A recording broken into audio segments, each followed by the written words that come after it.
Welcome back, ladies and gentlemen. This is the Bearable Bull here. And I got this aggressively average content for you today. As today, we're going to have another podcast episode with one of my favorite people in the community, Jay from Spend the Bits. Spend the Bits being a payment platform on the XRP ledger that is helping Bitcoin speed the hell up.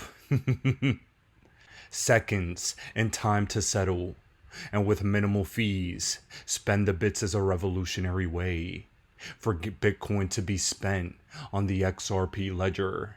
And just a fun fact, the fastest Bitcoin transaction in the world happened right here on XRP. But ladies and gentlemen, Jay is not just the founder of Spend the Bits. He was also a developer for Swift. And ladies and gentlemen, he has a lot to say about people discussing the ISO 20022 standard, and also in regards to XRP's connection to potentially being used by Swift. We have all that and more in today's episode, and I really want all of you to pay attention and listen. But first, as a lot of you know, there's been complete catastrophe and devastation in Florida and in the Carolinas over the past week with the numerous hurricanes, and BC Backer has a fundraiser going that will be donated to a nonprofit organization, Operation Airdrop. I'm usually very skeptical about fundraisers, but he's doing it in a very sophisticated and organized way to help people affected by both Helene and Milton. And if you in the XRP community have anything you could give, I would highly recommend all of you do your best to try and help out. I live in South Florida, and I had to go up north to New York City to escape the storm. And I'm spending some time with family. But there are a lot of people that stuck it out. A lot of people that lost their homes. And if you have anything to spare, I would highly recommend doing so, as the link to this is down in the description below. Ladies and gentlemen, thank you so much for tuning in every single day. I appreciate all the wishes of security and safety you've been sending. And for those less fortunate, I'm praying every single day that you guys get in a better situation. Now, guys, with all that being said, here's Jay from Spend the Bits. Yeah. So we completely revamped the Flare version of the app, the original app. First, we started with purple. The second MVP was, somewhat black and combination over the colors. The new one is designed on based on commercial needs. So it has a commercial look that everybody gonna once they see it, they want to reopen the app again and again. So they're completely different, revamped UI. Hey, that sounds excellent, brother. But let's not give the people a little taste before we even give a little introduction. Welcome back, ladies and gentlemen, to another episode of this aggressively average podcast with, quite frankly, one of my favorite people in the XRP army. Jay, please, you're a man with no introduction needed amongst many in the XRP community, but for those at home that don't know who you are, can you please let people know who you are and what it is you've built right here on the XRP ledger, my friend? Sure. First of all, thank you, Bolo, for having me on the show. My name is Jaskun Kambu. I'm the founder of Spend the Bits. So we started with the vision to make Bitcoin everyday currency for the common users. And we built our first solution on the XRPL, which is exactly the same thing, tokenizing Bitcoin on the XRPL to move Bitcoin in a jiffy, like 3 to 5 seconds. Apart from that, we now are building on multi-chain. That means we have a new app which is on a Flare blockchain, which will also do the same thing, Bitcoin payments on the Flare, and along with the USDC payments on the Flare. And hopefully in the future, we'll also include the FXRP to create some more utility out of the XRPL. Because our one product is on the XRPL and the second one is going to go on the Flare. And we want to have a multi-connected ecosystem where the person can choose between different blockchains, whatever benefit them the most. So yeah, that's pretty much it. Jay, I'm actually guilty of being uninformed on the Flare development, brother. I didn't know you had built an additional app just for the Flare network specifically. What is it that you built over there? Yeah, so this is so basically what happened, Bull. Every account that we open on the XRPL, basically our model is a business model is a non-custodial way. That means there has to be some 10 XRP to activate the wallet. And along with that, if you're tokenizing Bitcoin like we do, then 2 XRP more, then USDC 2 XRP more. So each asset that you wanna tokenize on the XRPL need to have some allocation of XRP pledged to the network. So that creates some budgetary constraints, because the idea is for us to for our user is to should be free of cost to use, because that's the idea of blockchain. And really, I can ask the North American people to spend $10-20, not a problem. They will activate the wallet. But my eyes are on the people on which is giving banking system for a unbanked people, starting with the digital accounts such as Bitcoin and USDC, which is a stable replica account. Yeah, so that's the reason. And then given that we are going to go live very soon in El Salvador, it's not feasible for me or fair to ask for my user in El Salvador to ask $20 to pledge just to buy XRP and then pledge to the network, because that $20 may hold significant value in the day-to-day life, because that can put food on their table because of the inflation and stuff. So that was the main reason that we created a pivoted version of the app of from XRPL to Flare. The XRPL will continue running in the production system. It still is. We have some of the amazing XRPL community signed up on it. They use the network. So thank you for that. Now we are going to do this Bitcoin payments on Flare. So the benefit of the Flare is, very first thing is that there is no barrier to entry. That means you are not going to pledge to the system to activate any wallet. So that means I can just go into the secondary exchange. I can buy maybe 100,000 worth of 100,000 FLR, and each wallet I can fund it 20 basis FLR, 25 basis FLR, because each FLR when you do a transaction on Flare network, it's the same concept. It's a million drops of the FLR, maybe 100,000 drop. So that means it's very cheap. So that means I can at least in 20 cents give my user to give the ability to do 200,000 transactions. So that's that's this is the plan going forward to give them this facility. Along with that, we also integrated in Circle ecosystem last year. First, we did the integration with XRPL. We reached out to the RippleX folks to give us a sidechain access, but it wasn't ready. It's still not. So I'm not sure what's going on over there. These developments takes time, and I am at the stage where I have to take the decision. What should I do now? Because we were ready for the development, and the underlying technology for the sidechain wasn't. It doesn't mean that it's fault for RippleX. It's just the way the things goes. Right, along with that, they're also fighting the SEC case. So that really triggered us to migrate migrate the solution on the Flare network. And interestingly, I also went to Amsterdam this year for XRPL Apex. I had a very good conversation with the Wind, the CEO of Zaman app right now. Yeah. So he also proposed the same thing, that why don't you bring your solution to Zahao, and and what we do for for you is each customer you bring right after the DD and all and that, we will fund your customer wallet. And that's what I wanted from RippleX as well, to sign some kind of agreement where we will bring the customer or consumer or the mass traction to the platform, and there has to be some accountability that after you do your DD, you may activate the wallet on behalf of us. I think it's called sponsorship accounts. Yeah. So I'm sure there is amendment in the process, but I don't think it's still ready. What? These developments piled up simultaneously, and I also met with Hugo regarding the FSX initiative.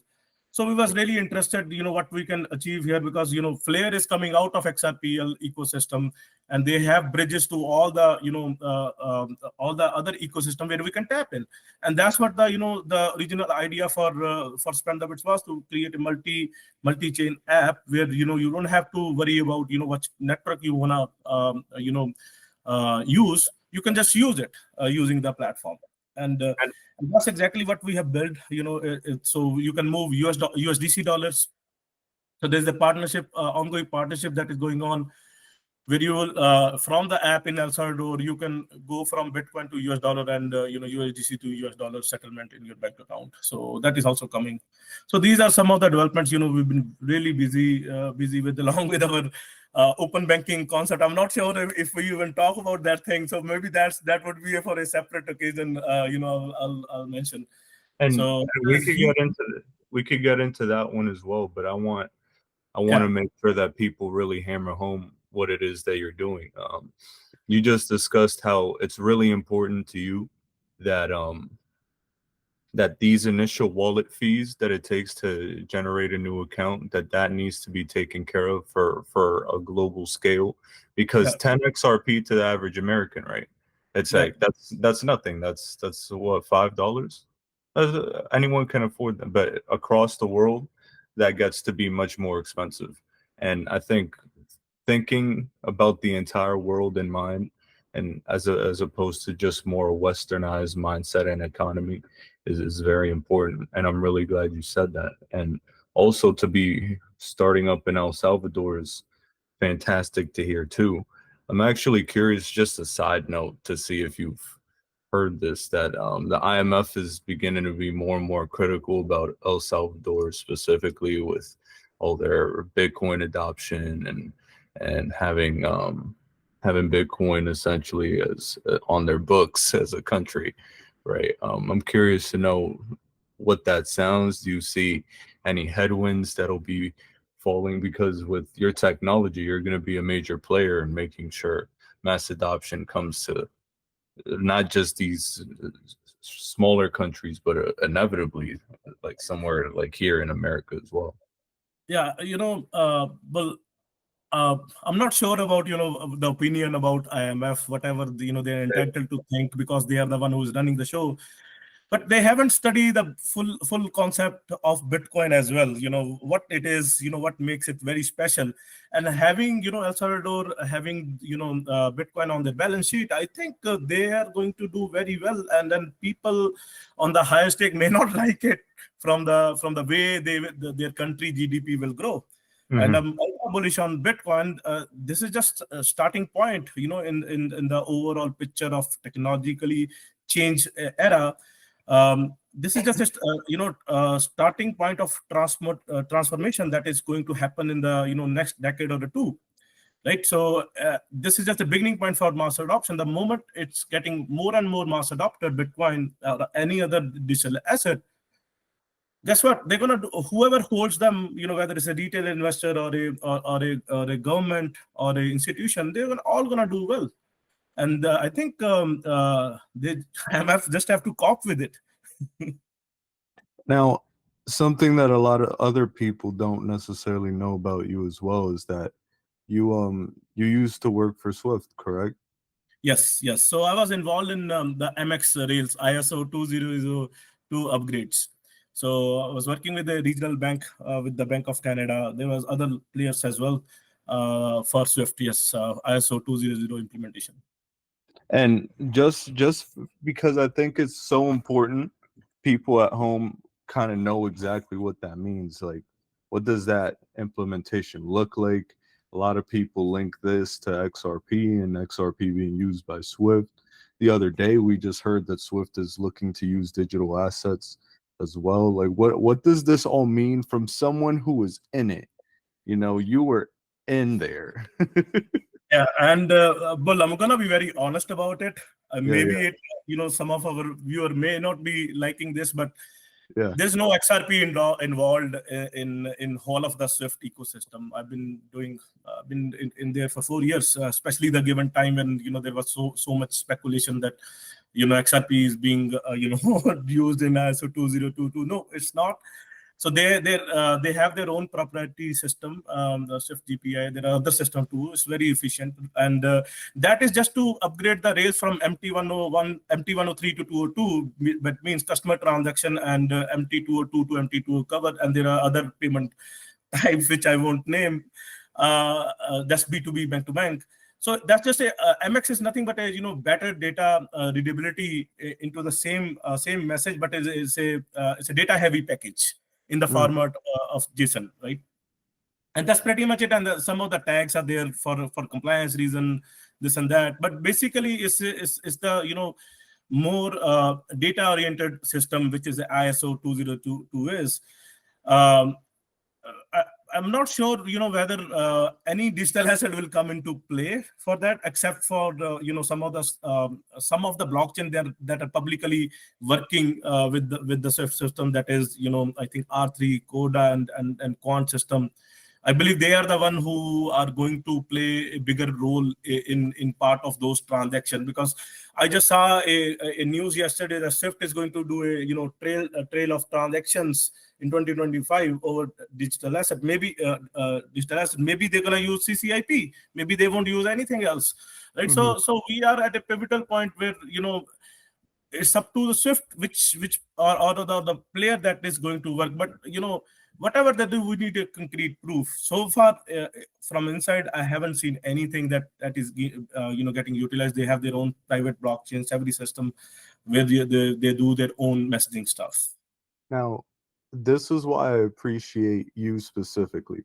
Like, you're a powerhouse. You're known in the community for working with John and having him on your team at Spendabits and creating an innovative technology, and then having a resume like being at Swift speaks for itself. Like, you have intimate knowledge about what this is all going to look like.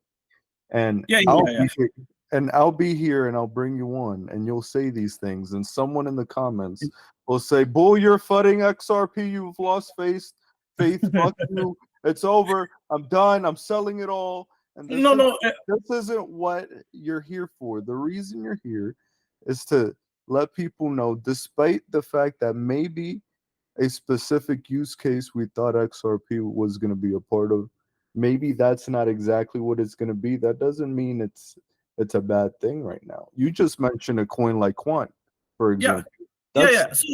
So right. I'm not saying XRP is bad. It was the use case that that dependent on the project that was bad. Now, if I do the same thing from an institution point of view, there are shitload of benefits to using XRP, to moving XRP, especially with ODL. I don't know why they wind it down, but it makes sense to me.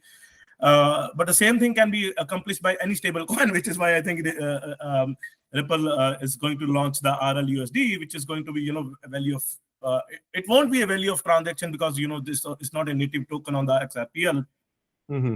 It would be most likely IOU, but still they understand this thing, that is easy to sell to the customer. And same way, we have institution leg as well, which I don't think I talked about. We have some of the institution that is going live this year, and they're going to use XRP and as a fee, to move the value. At least we can bring somewhat value to the ecosystem, not by pushing them ODL, because we don't have the infinite supply. Maybe we can work hand in hand in the future with Ripple to enable that thing, partnership going on. But what we are bringing to the XRPL ecosystem, these institutions who wants to move money, it may not be much, but it's still a good volume, I would say, that will be get it on, or will be able to get it on the XRPL. So that's where I see a win-win situation from an institution point of view. But from a retail point of view, I don't think any retail use case should be on it, because of the dependency of budgetary constraint of having the 10 XRP pledged. Okay, excellent. Now to touch on the Flare aspect again. So so the app on Flare is live as well, and there's no cost to it currently, right? Yes. So app on the Flare is live on our testnet. It's in the Play Store and the App Store. Is going to get there. We are final final process of getting the app through the funnel. We have other apps too, so everything is systematic. So I think in a week or 2 week actually, in a week or 2 week we should be in El Salvador along with Canada and other countries as well, where we'll have the regulatory clarity on the digital asset. Will be able to use this app, do cross-border Bitcoin payments or domestic Bitcoin payments, do cross-border USDC payments or domestic USDC payments, or do and not forget we have a merchant portal as well for a small small businesses, liquor store, grocery store, or whatever, to make them accept Bitcoin or USDC, and in the end of the day settlement in the US dollars. So that is also a part of the value proposition that we are bringing on the Flare network and to the El Salvador. By the end of 2025, what does it look like? What does Spend a Bits look like on a global stage? How many countries will you have been in? How many people actively using the app? I'm curious to know. Post bull run, mass euphoria is hit. What does it look like to me? Yeah, so see, from a traction point of view, I think we what we have with us is right now is a commercial look of the app. I think people gonna use over and over, and it's performing fantastic on the Flare networks, and we are using some of the smart contract functionality, the programmability from the Flare Flare network. And from countries point of view, 100%, I think we will be live in US. We are also talking about some of the southern US part, along with Canada too. We are also trying to get hold of Asia region. We are very close to getting the licensing for that, and then and the European region. At least these are the things that we will be able to tackle by end of 2025. It's just a matter of time now. I know how to proceed. So it's a different route now that I'm approaching, rather than I'm acquiring a license which is lengthy and again too much budget dependent on it. I'm making partnership with the other ecosystem to empowering them at the same time, utilizing some of the necessary licensing coverage to offer our platform into region where otherwise it would be difficult for us to operate. Yeah. Now, I know you said that you have USDC as well, right? Yes. You have USDC. That's an interesting choice. Why no Tether? Because from my perspective, it's looking like micro regulations in the EU is trying to have Tether removed from some exchanges. Brad Garlinghouse is hinting at these Tether regulations in America as well. Yeah, I'm curious to just kind of know your take on how they're treating Tether right now and what that looks like, and so, the future of stable coins, kind of, because with real USD plus you're using USDC, and this is about to be a fascinating next year, in my opinion.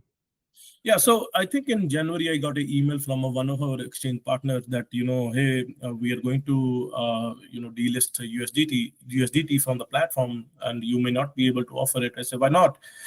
Then they send me a paper published by Ontario Security Commission. It's a sub-government body of Canada, Ontario Security Commission. They deemed USDT as security in Canada. I'm not even sure if you know it or not. No, I didn't. Wow. Yeah, so dig it up. Information is there. So from that point of view, I think onwards, all the major exchanges are delisted USDT. So there is no support from USDT point of view. Another thing to notice over here is why USDC. I'm not sure if I told you. Like, I met Jeremy earlier in Paris Blockchain Week. I think this year in February. And he was very generous enough to to introduce me to the whole leadership team, and they have been supporting us, from a technical point of view, from the credential access point of view, and we are very near to to announce some collaborations as well, especially with the El Salvador move. But they have been very supportive, and that's what our original goal is, to work with the ecosystem partner who sees who can help us grow at the same time. It's a win-win situation for them as well. So we directly integrate within ecosystem. So the Circle account that the people gonna use is they're directly I would say communicating or dealing with the Circle treasury account or whatever account they use. So there is no spend habits as well in that sense to be a what to say, in the flow of the fund intermediary. Mm-hmm.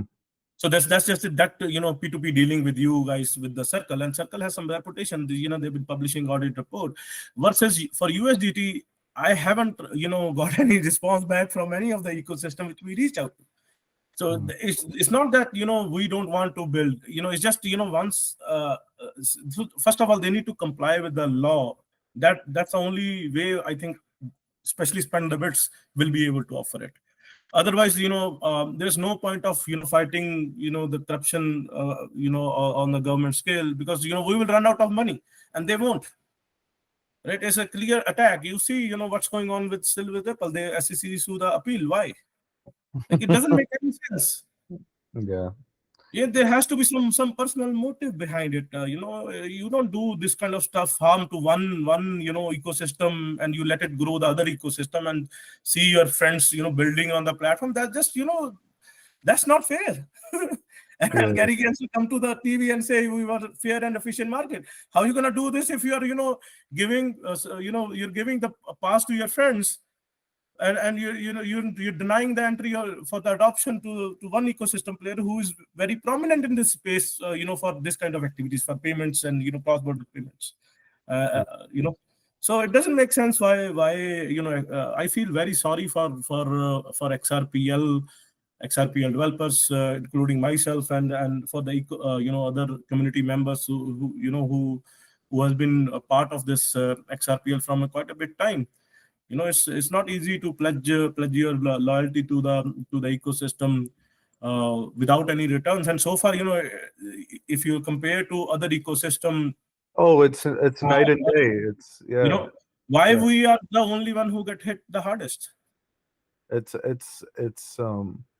unreal. It's not fair. We specifically deserve better.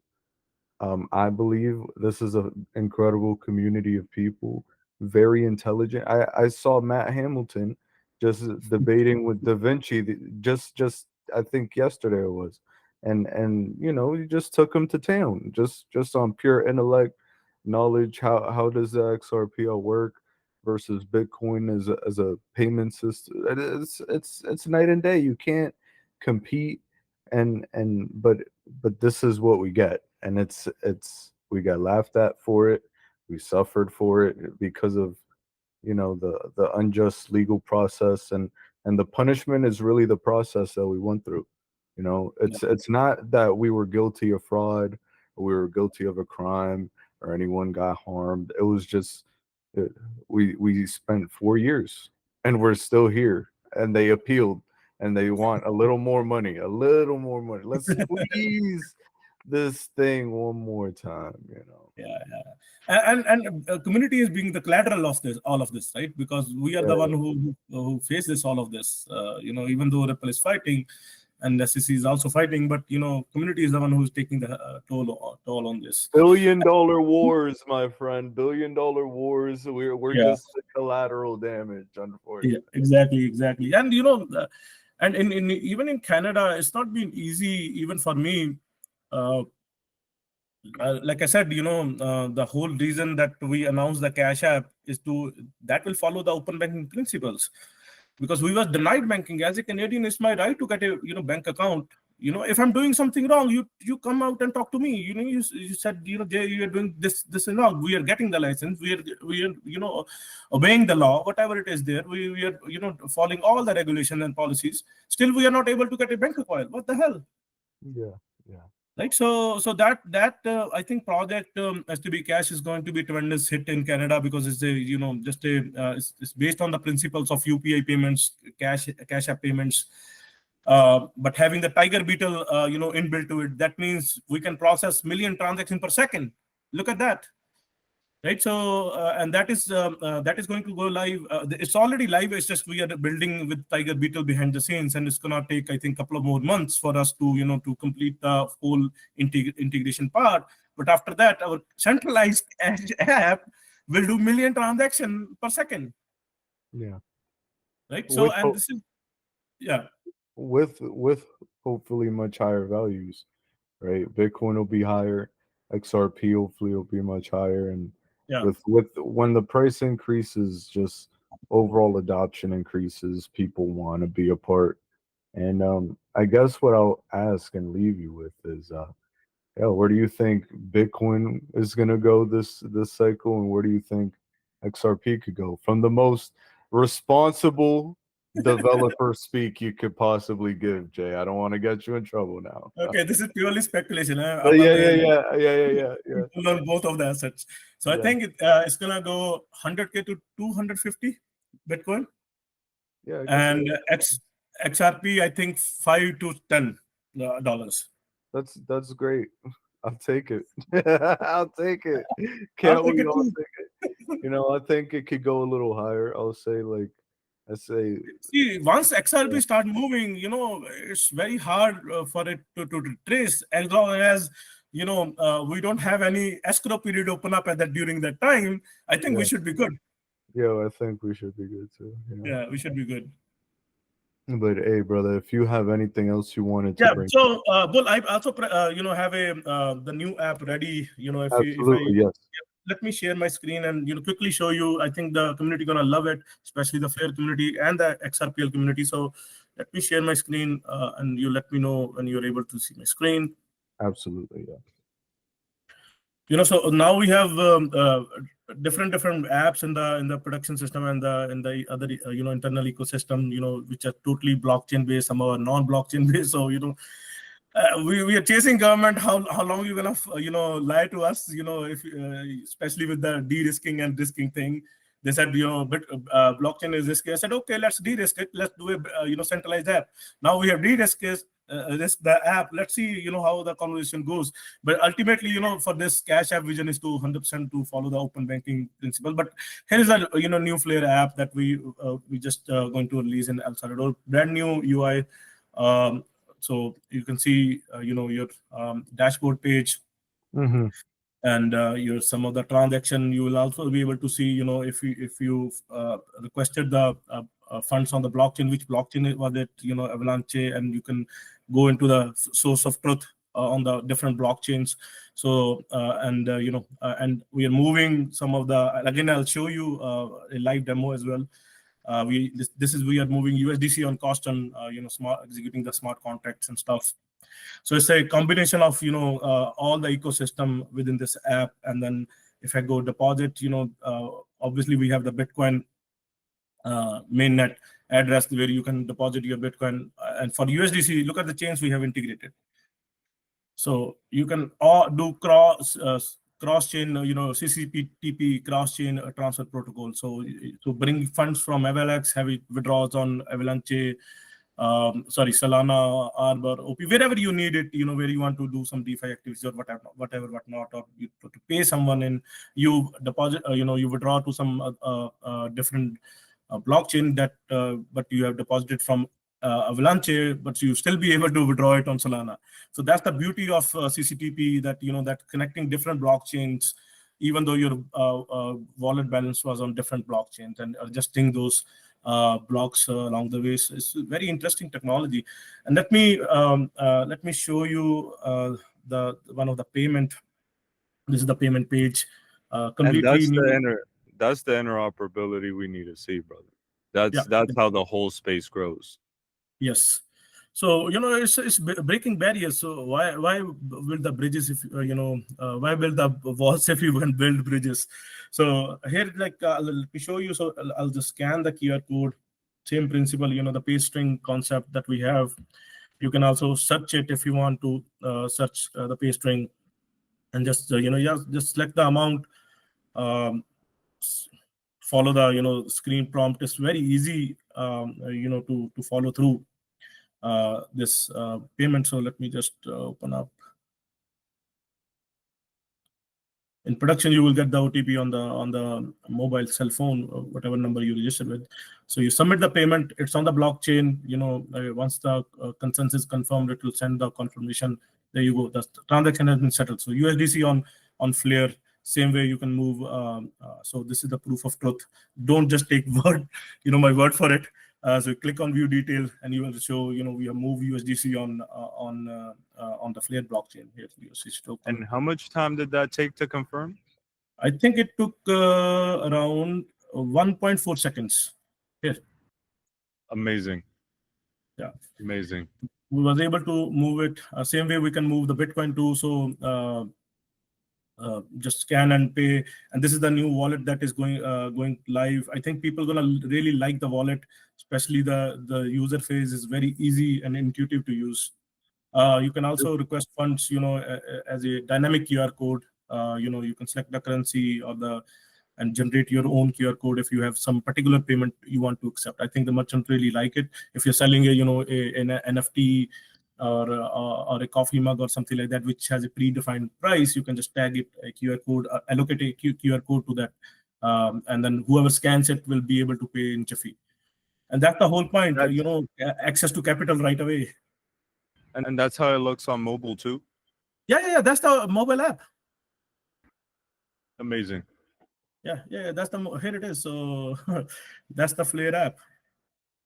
And let me show you some of the, let me see which account I took October 1st. Okay, it's log out. So this is the app here.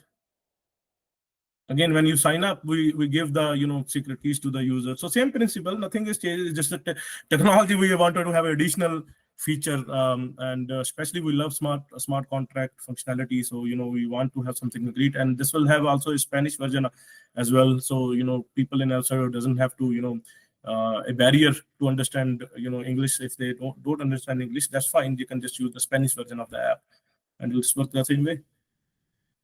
So yeah, that's pretty much it. From a demo point of view.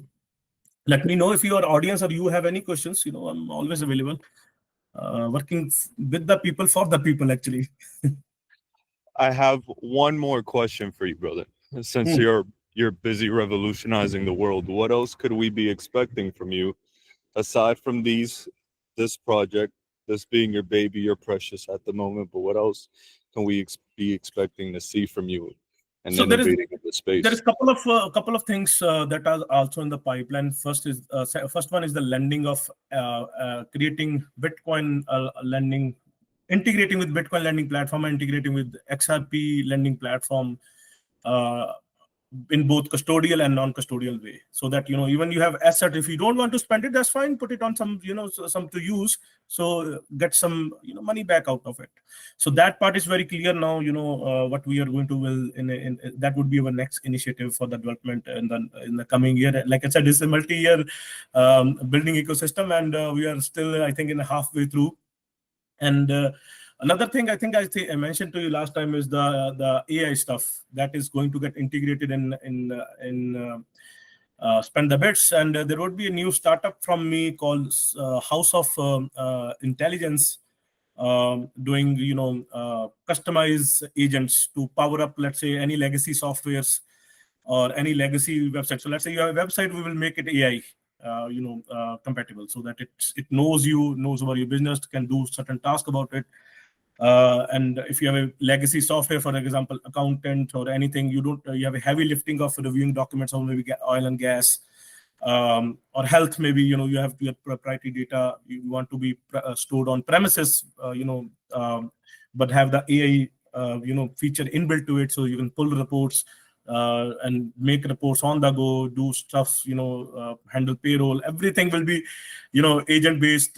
Flow works into your software platform. So I think that's very powerful. We are halfway through integrating that thing in house in Spend the Bits, and some of the results we have seen is just I would have never even imagined. It would have taken me to hire, I think, 30-40 people around me to build that kind of experience or the reporting capability what we have with the help of agents. And what's actually funny is that AI company you're building up. That's probably my favorite thing you're building, but you're already so far ahead with Spend the Bits. We got to take that baby all the way home, but that AI company, we're gonna have a lot of fun with that. Yeah, these things gonna work hand in hand. You know, it's not that I have pivoted. My main baby is still Spend the Bits, and it's always going to be. But you know, if I have something else on the side, and then with my side hustle, which become my passion as well, nothing's like now have two passions instead of one passion. You know, solving things on blockchain is one passion. Solving things using AI is a second one.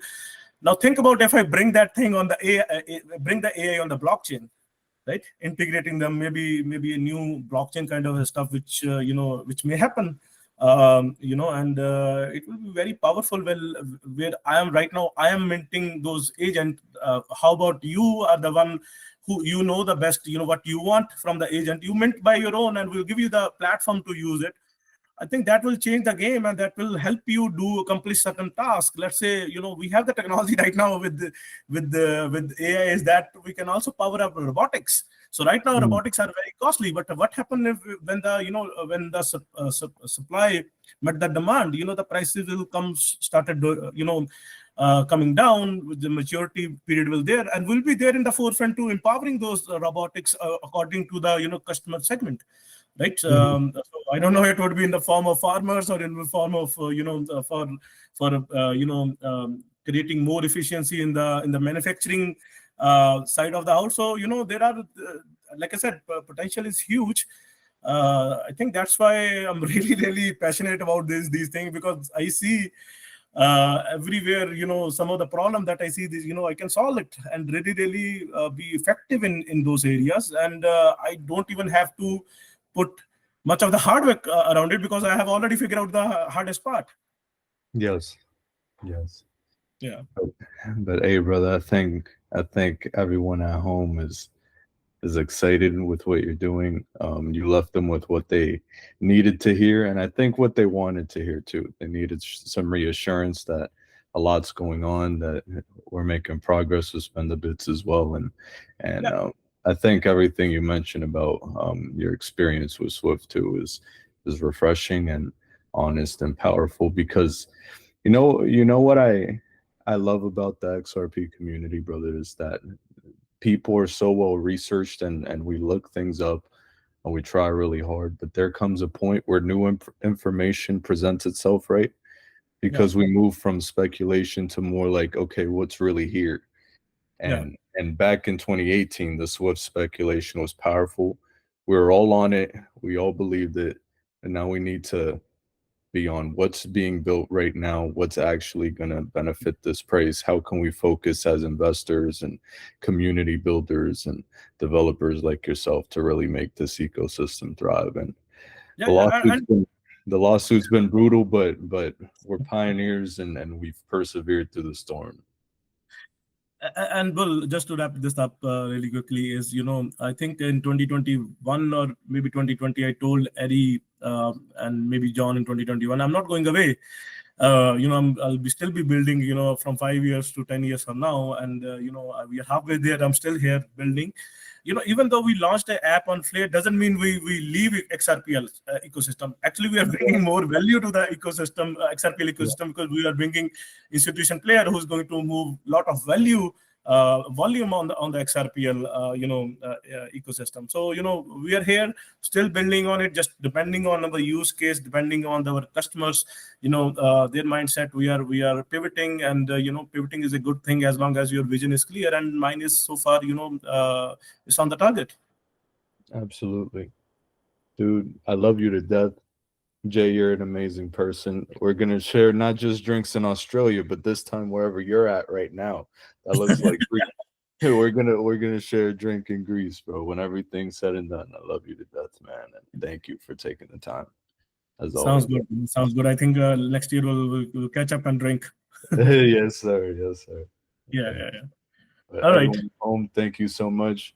Jay, thank you so much. We'll see you all soon, and back tomorrow with another one. Bye-bye. Thank you. Bye.